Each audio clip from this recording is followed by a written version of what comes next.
to help with injuries that have been caused most recently in some of the events of the year.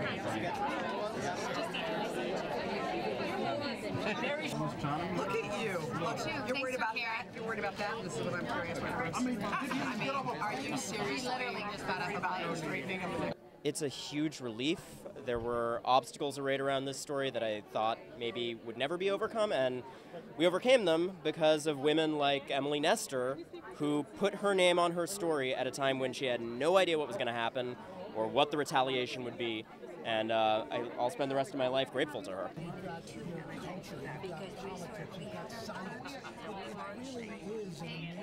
I have a tremendous amount of respect for Rose McGowan. You know, she's talked very frankly about how shattering her experiences have been, and I don't think any of us can fully comprehend the trauma and pain that survivors carry with them. But all I can say is that in my interactions with Rose, I saw her sincerely endeavor to sound the alarm about something important, and I'm grateful to her for that.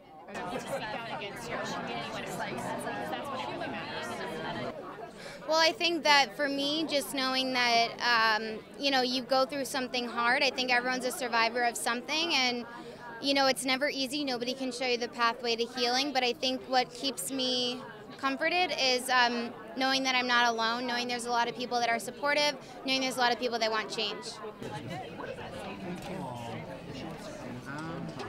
And she was all excited, and at first I thought she was playing a joke on me. It's very serious. And then well, you know, there was one time in my life that I may have thought that, but I don't anymore. I don't think that anymore because I think in celebrating survivors, etc., we continue to be able to tell the story about what happened. And the more activity you have around it, the more it gets out, and the more people join in wanting to do something about the problem. So, no, I think it's all right. You know, I'm not like, I'm not what the average person would think of. We've been seeing people, celebrities like Bill Cosby over the years become, you know, not be held accountable for crimes they've been accused of. I don't know that it's a setback at all. I think that it's a lesson for us that we have a lot of work to do and that we still have a lot of shifting to do in our culture. It's indicative of the fact that our culture hasn't actually shifted yet. How do you kind of wrap your mind about that you are influencing people? Well, I love that. I mean, it's sort of the reason I think we're trying to find solutions or remedies to really, really bad and tragic situations. So I think we're trying to champion people that are doing something to help, you know, to help cure people, to help, to help those injuries.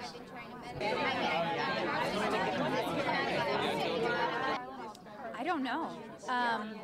To be honest, I don't know. I think that's a really fair answer. You know, all I can say is that a coalition of brave women, and she was one of the leaders, helped sound the alarm about the worst category of actors that we're dealing with here. And in terms of the shades of gray, look, I've been grateful to see that the cases in which there was sloppier reporting or less deleterious activity was getting conflated with the worst kind of activity. I think people get it. I think we've been self-regulating in the press to an extent. You know, people saw that Aziz Ansari piece and they said, okay, this is not quite the same thing as Harvey Weinstein. Who am I most excited to see? J-Lo? There's redemption for everybody. I think that almost everybody is worthy of redemption. I don't know many people who are throwaway. But it's a lot of work. You don't just get redemption automatically, right? You have to actually put in work in order to be redeemed.